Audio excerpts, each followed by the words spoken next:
সকাল সকাল এখন 8টা বাজে। আমার ভীষণ চোখটা লাল হয়ে গেছে। এই এক চোখে তাকালে আমি কিছু দেখতে পাচ্ছি না, পুরো ধোঁয়া, মানে দেখতে পাচ্ছি পরিষ্কার কিন্তু ধোঁয়া যেন একটা ঝাপসা চেপে আছে চোখের উপরে। যাই হোক, আজকে যাচ্ছি কলকাতার ডাক্তার দেখাতে, পরাশর ঘোষ স্যারকে। তো এসেই আমাকে চোখের ডাক্তার দেখাতে হবে, কোনো না কোনো চোখের ডাক্তারকে, কারণ চোখের যে সমস্যা হচ্ছে ভীষণ সমস্যা হচ্ছে। তো রেডি হয়ে পড়েছি, এদিকে গাড়ি চলে এসছে আমাদের ক্লাব পর্যন্ত। তো সেইখান থেকে গাড়িতে যাব। সাইকেল রেডি তো? জিনিসপত্র নিয়েছো? আর আমি যাব সাইকেলে, বাবা এগিয়ে গেছেন, বাবা সাইকেলটা নিয়ে পালিয়ে আসবেন। আর ব্যাগটাগুলো নিয়ে আসো, সাইকেলে দিয়ে দাও। ও মা, আসছি বলে তো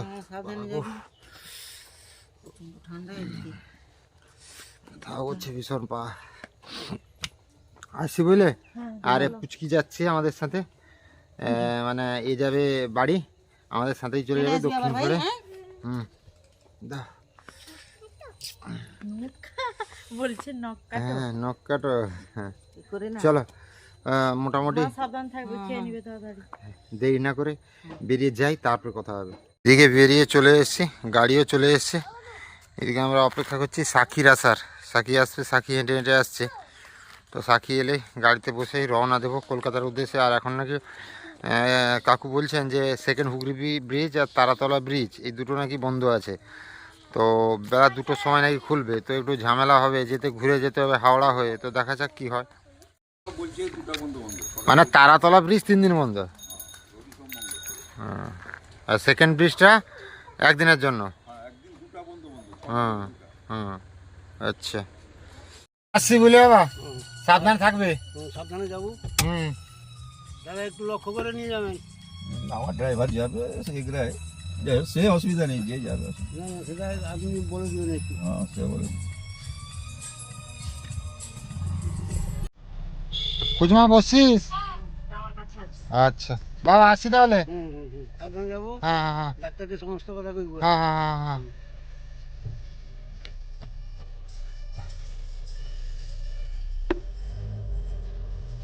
জয় গুরু, জয় গুরু, জয় গুরু, জয় গুরু। পৌঁছে গেছি দক্ষিণ খাড়ে। আর আমার বড় ভাগ্নি এসছে ছোট ভাগ্নিকে নিতে নাকি। আমার তোমার মন খারাপ, চলে এসে তোমার মন খারাপ, তার মনটা খারাপ। আগে আমরা সবাই চা খাচ্ছি, জামাইবাবু এখানে রেডি হলো, আর ড্রাইভার চা খাচ্ছে, সাকিও একটা চা খাচ্ছে। তো চা খেয়ে আমরা বেরোবো। না, তার মনটা খারাপ, চলে এসছে না। তো মোটামুটি আমাদের ডাক্তারবাবুর অ্যাপয়েন্টমেন্ট ছিল দুপুরে 1টার সময়। হ্যাঁ। আমরা এসে পৌঁছেছিলাম 2টো পেরিয়ে গেছিলো। হ্যাঁ, মানে তারপরেও ডাক্তারবাবু আমাকে দেখলেন। আর আজকে আমার কাছে একটা অনেক বড় দিন, কারণ ডাক্তার পরাশর স্যার, মানে পরাশর ঘোষের আমি আজকে ইন্টারভিউ নিয়েছি, মানে পডকাস্ট বলতে পারেন। আসবে সে ভিডিওটা খুব তাড়াতাড়ি, আপনারা দেখবেন। আর অ্যাঙ্কিলোসিং স্পন্ডালাইটিসের সম্বন্ধে আপনারা অনেক কিছু জানতে পারবেন। এই রোগটা কেন হয়, কিসের জন্য হয়, কী ব্যাপার, সব কিছুই পরাশর স্যার বলেছেন। আর বর্তমানে পরাশর স্যার মোটামুটি আমাদের পশ্চিমবঙ্গের ওপরে অ্যাঙ্কিলোসিং স্পন্ডালাইটিসের খুব ভালো একজন ডক্টর। উনি হচ্ছেন বর্তমানে SSKM পিজি হাসপাতালের ডিপার্টমেন্টাল হেড, মানে রিউমাটোলজি ডিপার্টমেন্টাল হেড। তো সব মিলিয়ে আজকে আমার ওষুধ একটা চেঞ্জ হলো। আমার যে বায়োলজিক ট্যাবলেট নিতাম ওটা চেঞ্জ হয়ে একটা নতুন ট্যাবলেট এসছে বাজারে, সেই ট্যাবলেটটা দিয়েছেন। আর আমার এই অ্যাঙ্কেল জয়েন্টে একটা ইঞ্জেকশান দিয়েছেন। স্যার বলছিলেন হয়তো জল বেরোবে, কিন্তু জল বেরোলো না, ইঞ্জেকশান দিয়েছেন। আর সাকি, বলো। আজকে স্যারের সঙ্গে কথা বলে স্যারের ইন্টারভিউ নিয়ে কেমন লাগলো বলো? আমার তো খুব দারুণ লাগলো। স্যার আজকে বিশেষ করে সবটাই মানে স্যারের সবটাই কথাবার্তা খুলে এতটাই বলেছে। দারুণ। আর এদিকে আমাদের গাড়িও চলে এসছে, গাড়িতে যাব। দাদা একদম টাইমে চলে এসছেন কিন্তু। তো গাড়িতে উঠবো, দেরি করব না, অনেকটা পথ যেতে হবে, খাওয়া দাওয়া কিচ্ছু নেই, খেতে হবে। সেই সকাল সেই বেরিয়েছিলাম, সকাল 7:30 পৌনে 1টার সময় আমাদের বাড়ি থেকে বেরোনো। এখন বাজে 3টা 54, মানে প্রায় 4টা। বাঁচতে তো গাড়িতে উঠি, তারপরে যেতে যেতে কথা হবে। সাকি, বলো। খিদা পেয়েছে নাকি? হ্যাঁ, তো খিদা তো পাবে না, মানে কখন আমি খেয়েছিলাম 7টার সময় আচ্ছা, এইটুকু মুড়ি। সেইটুকু মুড়ি। আর আমাদের যিনি নিয়ে এসছেন গাড়ি চালিয়ে, ওনার তো ভীষণ খিদা পেয়েছে। তো আগে খেতে হবে, কোথায় খাওয়া দাওয়া করা যায় দেখা যাক, কারণ আগে পেট পূজা করতে হবে।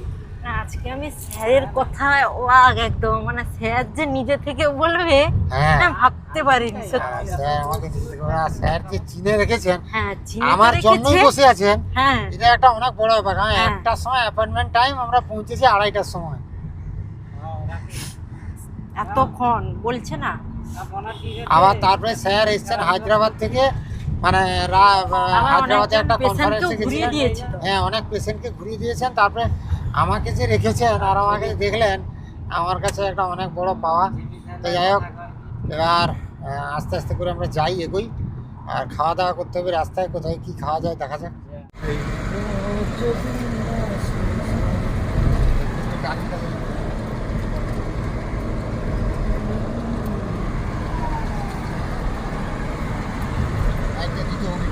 দেখছো, দেখেছেন দাদা কতটুকু রাস্তা আমরা কত দিক দিয়ে ঘুরেছি।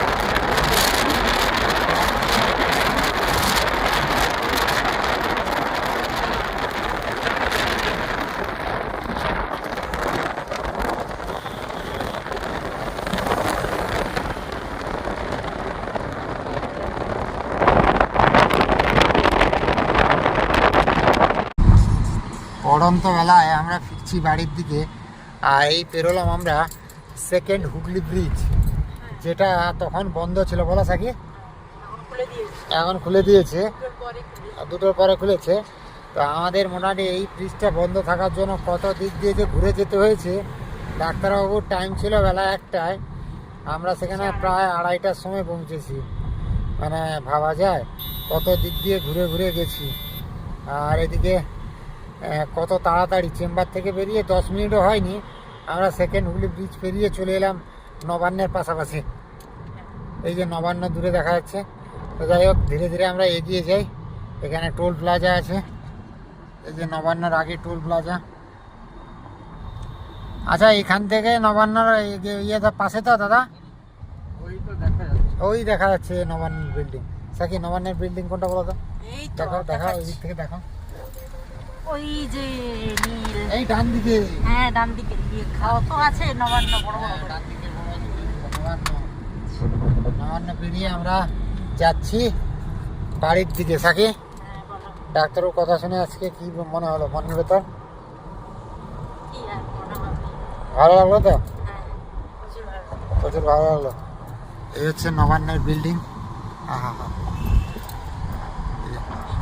নবান্নের পাশ দিয়ে আমরা চলে যাচ্ছি, নবান্ন বিল্ডিংয়ের পাশ দিয়ে আমরা ফিরে যাচ্ছি বাড়ির দিকে।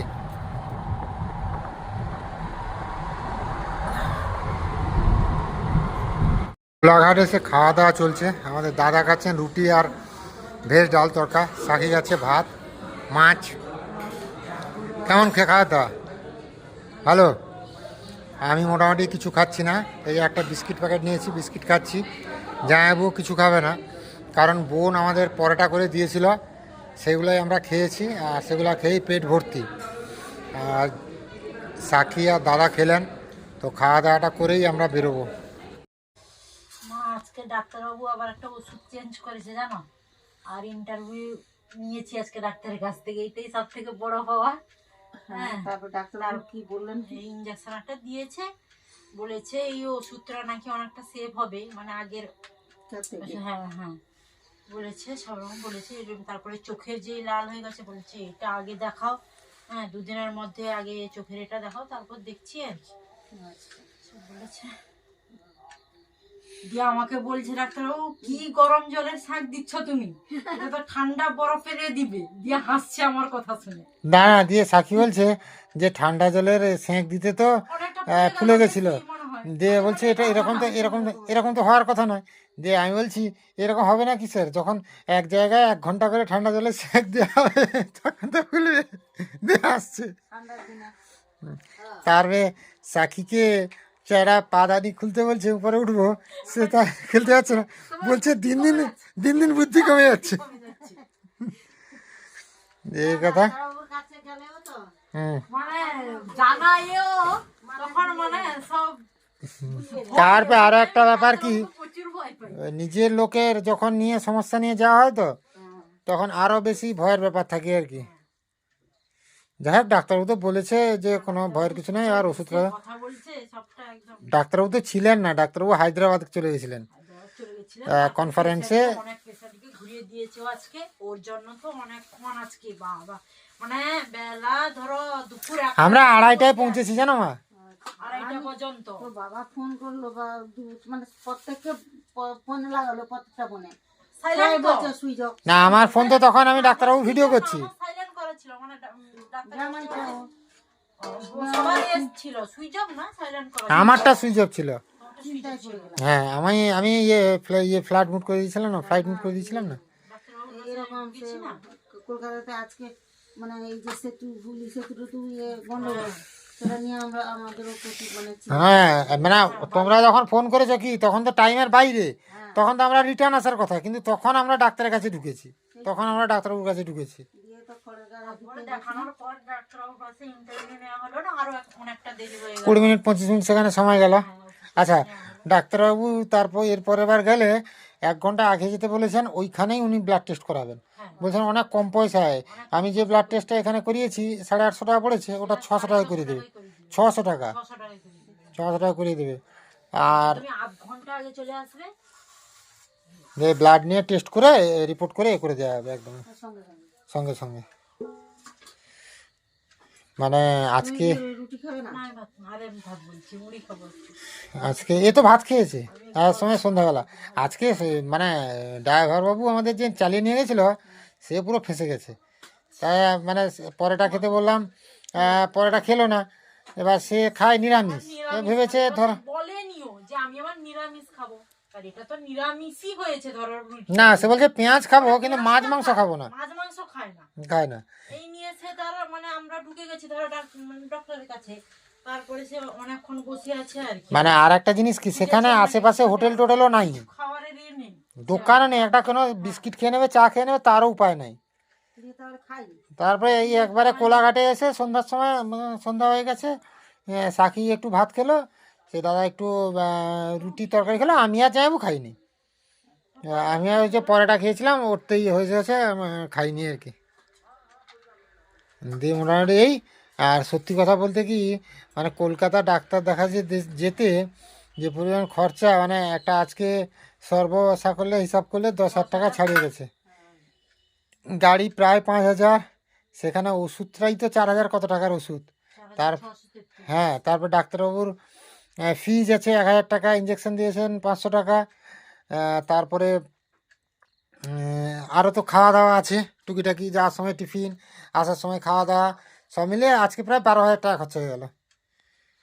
ডাক্তারের কাছে যাওয়া আর অ্যাঙ্কিলোসিং স্পন্ডালাইটিস মানে পেশেন্ট যে হওয়া কতটা কঠিন, সেটা আমরা বা আমাদের পরিবার ছাড়া আর কেউ বুঝবে না। যাই হোক, বাড়ি পৌঁছে গেছি, এবার রুটি খাওয়া দাওয়া করে ঘুমাবো। প্রচুর পরিশ্রম হয়েছে, আর এই মুহূর্তে কারেন্টও পালিয়ে গেছে, মানে এতটাই সমস্যা, কারেন্টও পালিয়ে গেছে। তো কোনো রকম খাওয়া দাওয়া করে ঘুমাবো। সবাই ভালো থাকুন, সুস্থ থাকুন, আমার জন্য একটু প্রার্থনা করুন যাতে একটু তাড়াতাড়ি সুস্থ হয়ে যাই। কাল পরশুর দিকে চোখের ডাক্তার দেখাতে যেতে হবে, জয়দেবকে ফোন করব, চোখের ভালো ডাক্তার কে হয় দেখে টেকে দেখাবো। যাই হোক, সবাই ভালো থাকুন, সুস্থ থাকুন, দেখা হবে আবার একটা নতুন ভিডিওতে।